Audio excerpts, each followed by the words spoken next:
Think about all the stuff around you right now. Maybe your phone case, the chair you're on. Mm. It's kind of amazing how many everyday things are starting to be made from, well, different sources these days, renewable biological ones. It really is a big shift towards sustainability. And to really get into the weeds, especially on the industrial side, we've been digging into this report, the Global Bio-Based Platform Chemicals Market Report 2025. Okay? Bio-based platform chemicals. Sounds important, maybe a bit technical, though. What are we actually talking about here? And what's this report telling us? Yeah, fair point.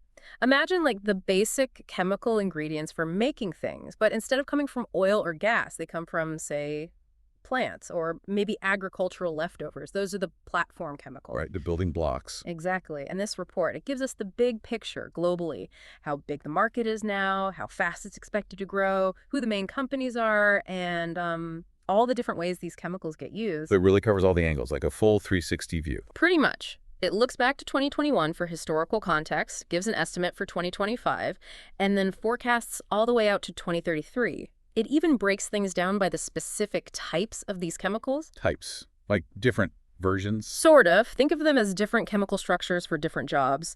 The report highlights a few main ones: bio-1, 4-diacid bioglycerol, bioglutamic acid, and bio-3 hydroxypropionic acid. Just different foundational molecules. Okay, different flavors for different end products, maybe. Yeah. And I guess these different types are used in specific ways. Precisely. That's the next layer. The report goes into the application areas. We're talking agriculture, biofuels, bioplastics, which people might be familiar with, but also food applications, industrial chemicals, pharmaceuticals, and just a general others category, too. Wow, okay.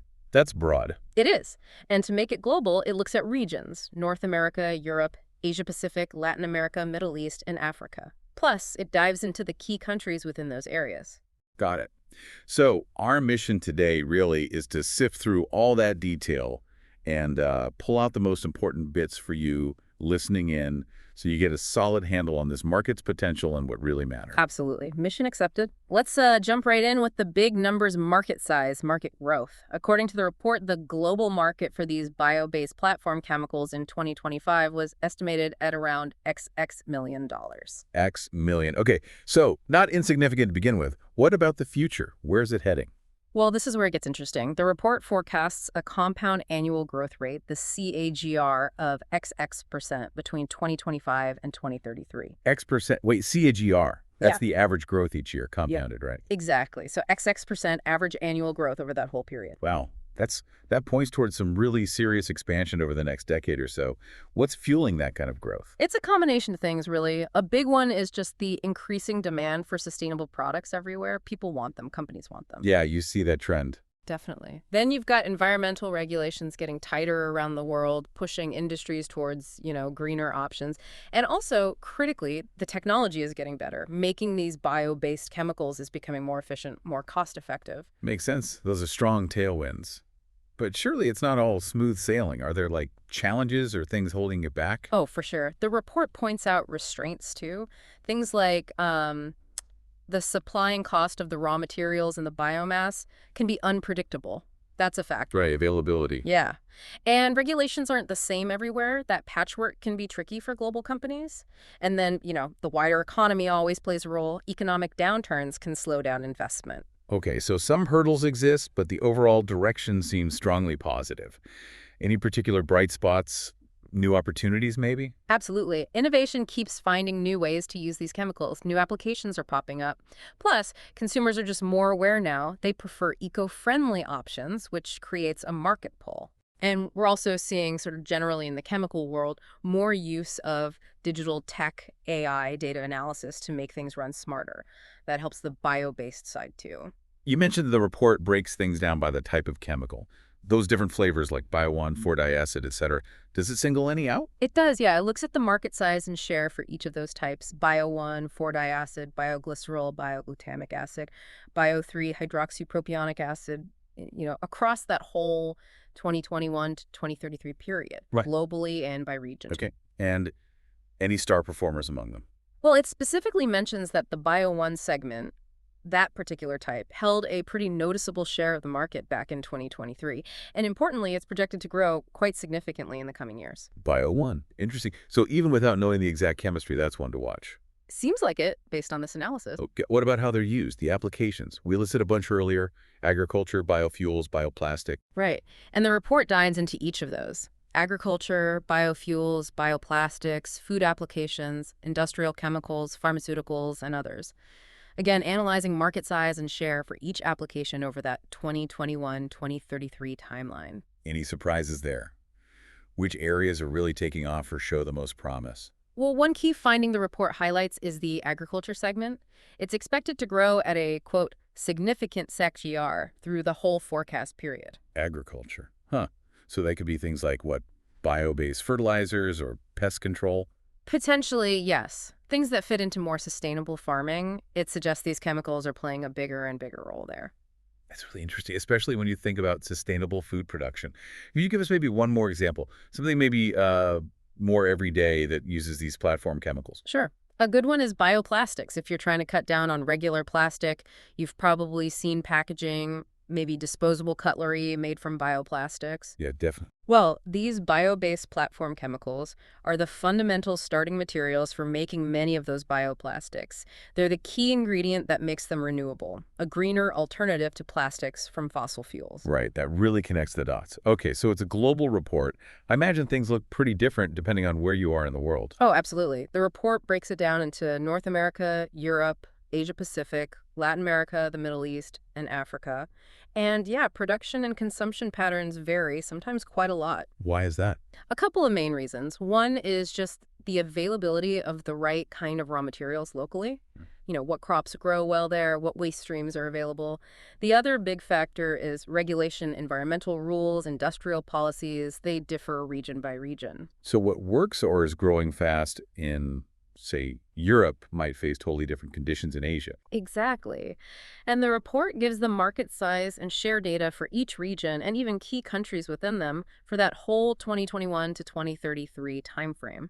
It also mentions you can apparently get even more granular data if needed, focusing on specific places. Good to know for anyone needing super specific insights.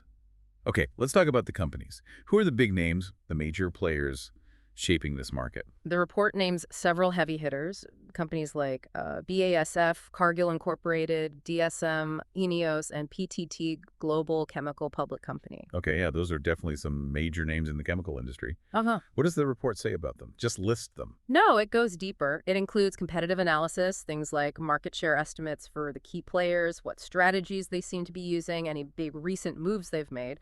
Where possible, it even includes SWOT analyses, strengths, weaknesses, opportunities, threats. That's useful context. Very. And it also acknowledges there are lots of other companies involved, second and third tier players. Startups, though, you might need to inquire further for details on those specifically.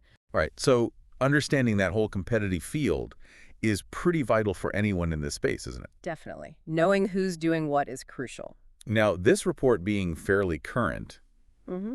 does it touch on any major, external events impacting this market, things happening in the wider world? Yes. Interestingly, this edition specifically tackles the impact of the Trump's tariff war, as they term it. It looks at how those trade policies and tariffs have affected things, supply chains, regional advantages, the longer-term impacts. It's very specific and relevant. Shows how these big geopolitical events filter down, even to niche chemical markets. Precisely. And beyond that specific issue, it also covers those broader dynamics we talked about, the drivers pushing growth, the restraints holding it back, the opportunities opening up, and the technology roadmap. What else? Any other analytical frameworks used? Yeah, to give that really full picture, it includes a pestle analysis looking at political, economic, social, technological, environmental, and legal factors. And also Porter's 5 forces analysis, which is a standard way to gauge competitive intensity in an industry. Okay, so it really does seem like a comprehensive, multi-layered look at the bio-based platform chemicals market. That certainly seems to be the goal, trying to capture everything from the molecules themselves up to the global economic currents affecting them.